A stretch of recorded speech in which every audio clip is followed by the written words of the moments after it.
I found out through a DNA test that I actually have like a fourth great grandfather who came to Ontario from Norway. So it felt a little bit like a sneak peek or a small window into a possible heritage that I know absolutely nothing about.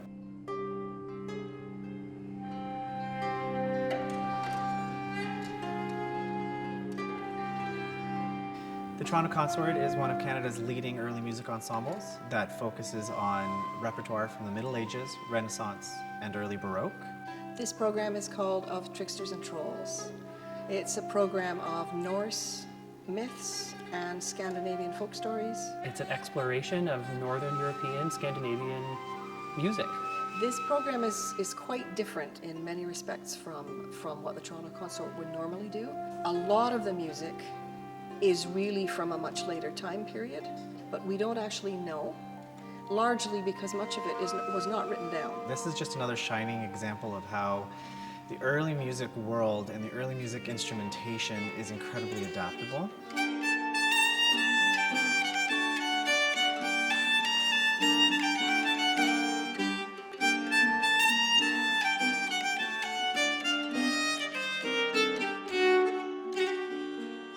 Freya had heard reports of the Brisingamen, a necklace of gold engraved with wondrous patterns and said to be of breathtaking beauty.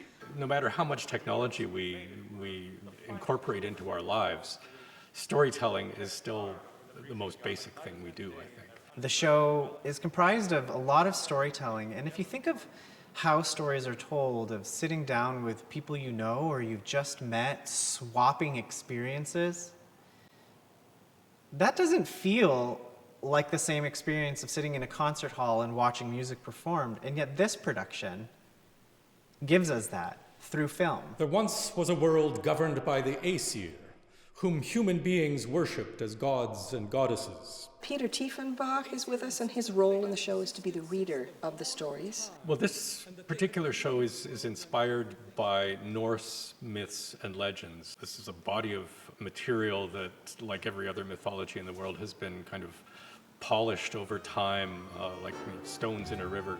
And so the stories themselves that have survived are the ones that are the most powerful, the most potent. One of the most important of the Aesir was Thor, the god of thunder. He was responsible for the weather, the growth of crops, and sea voyages. Some of the stories he's reading by himself, but a couple of them he's interacting with us, because there are a few of us that are playing music to sometimes accompany him, sometimes underlay. To combine them with music, it makes it even more interesting, because the music that we're including with the stories is itself ancient and polished like that. And so I think the one really amplifies the other.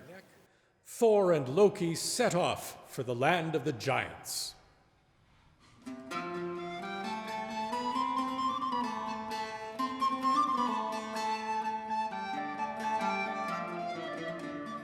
The music comments on the text, and the text kind of inspires the music or responds to the music. Music immediately establishes a mood, a place, a time, and that's very helpful when we're dealing with texts that are centuries and centuries old. The stories, they inspired some of the music, but also the music is something that I have a soft spot in my heart for Scandinavian music of all sorts. But I also have a soft spot for the stories of Norse mythology, in part because the gods and goddesses and the other creatures are much more like regular people. They're deities, but they're often very badly behaved. Thor sat down at the head table. He was hungry after the long journey, and within a few moments he had consumed an ox, 8 salmon, and all of the sweet cakes on offer. All of this washed down with 2 barrels of mead.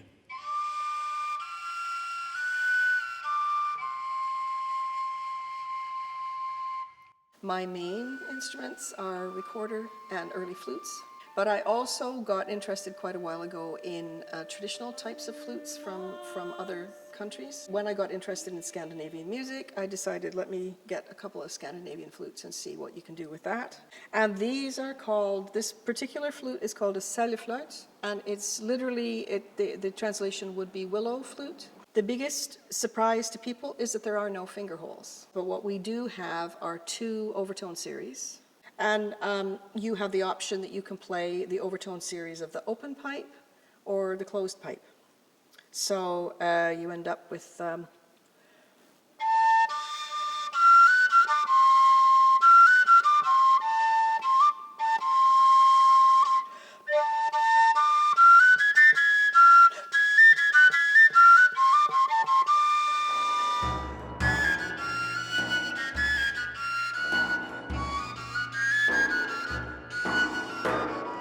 This is the Toronto Concert's 3rd production in the 2021 concert series. we were filming this production in early January, the first week of January of 2021.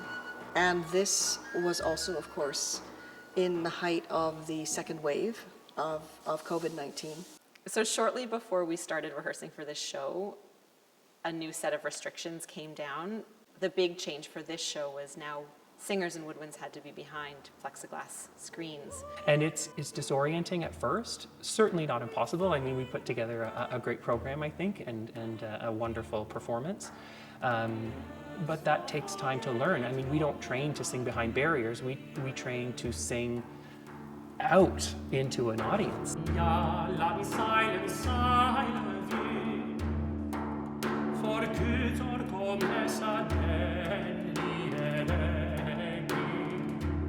When you send your voice out, it comes back to you immediately. And there was this sort of almost feeling of a barrier when I first started. So I had to play around a little bit with trying to sing up and over the plexiglass. I have to say, though, that one thing that really struck me was that the first couple of days you do this and you think, oh, this is never going to work. What are we going to do? Oh, this is really hard.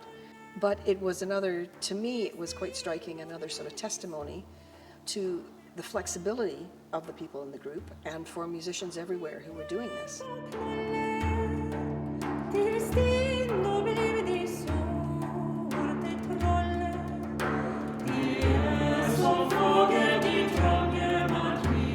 So we have the stories from mythology, but then we also have stories from Scandinavian folk tradition, and some of the stories that we used for that are stories about death, stories about visits from the other side. Allison had selected this incredible melody that had come down, and she approached me and said, are you willing to sing in Icelandic? And I said, absolutely, I'd love that challenge. So one of the first things I had to do was to figure out how to pronounce this amazing text.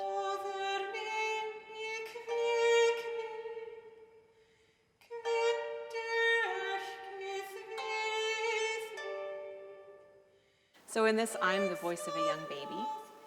It's an extremely haunting piece of music, actually. As I was doing my research leading up to singing this, I was at first wondering if I was even going to be able to sing this song.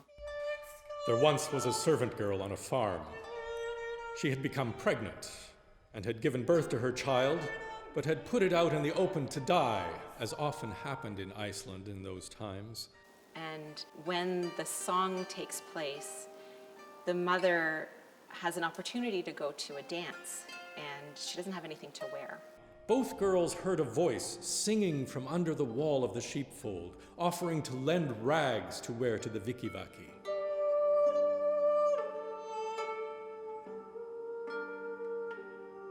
The girl who had abandoned her baby to the elements was sure that this was a message from her dead child, and she grew so distressed that she was never again in her right mind. I tried to create a sound with the way I sang that would kind of capture that innocence and that purity. I think especially for this piece, the soundscape combined with the visuals has really created exactly what we were hoping we would get with this piece of music. And I think the film and the lighting and the sound together all kind of made that happen. I really wanted to capture the personal nature of it, the intimacy, that you are sitting around the campfire under the moonlight with some people telling stories and sharing these stories. It has a very intimate experience. The medium of film is giving so much to this art form. more than I think we could ever have anticipated. I think when we started doing this, like everybody else who's doing it for the first time, you're not comfortable, you're wondering, because so many of the parameters have changed. This is D108, snow, take 3. All sorts, are we ready? Okay.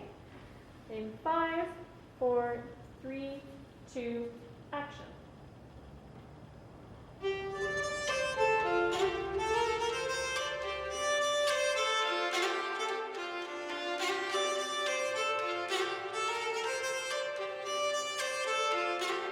Audiences are brought into the ensemble in this show.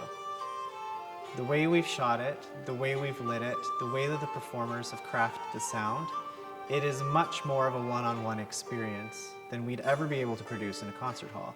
We shoot these shows, so we've got 6 cameras running for all performances. We've got the main jib, the big crane camera in the middle. We've got 2 slider cams and close-ups on the singers. But what this show allows as well, especially, is we've got the close-up cameras that are locked on the specific instruments. And so you get to see the instruments and the performances from angles that you would never ever see as an audience member if this was done in a conventional theatre space. We get to experience this music one-on-one.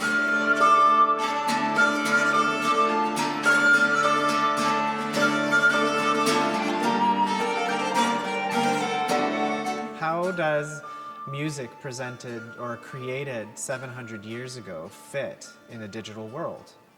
Turns out it fits pretty well. Film is really a different art form, and to be exploring that, to be learning how to work with that, to learn what's important, what works and what doesn't, it's an important thing for musicians to do. And I know that, like, for example, people in popular music of all kinds know that already, but the classical world has been quite slow to catch up with that, and it's good to be catching up.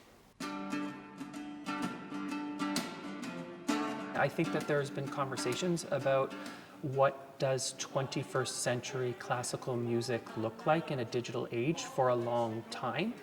And I don't think we've ever been forced to answer that question until this pandemic happened. Yes, there are things that we miss, but the thing with a film version is that it's a whole different way of operating. And I also have to say, one of the great things about it too is that being on film and being available to people all around the world, there's a feeling of sort of increasing community and increasing, not so much just increasing audience, but just this feeling of, yes, you can share much more widely in this. And I think that we are currently in the process of figuring out what that is. And it's exciting, albeit scary at times. That level of intimacy and that level of connection, both to the performers and the viewer, and to the music itself, it simply can't be achieved in a modern concert venue.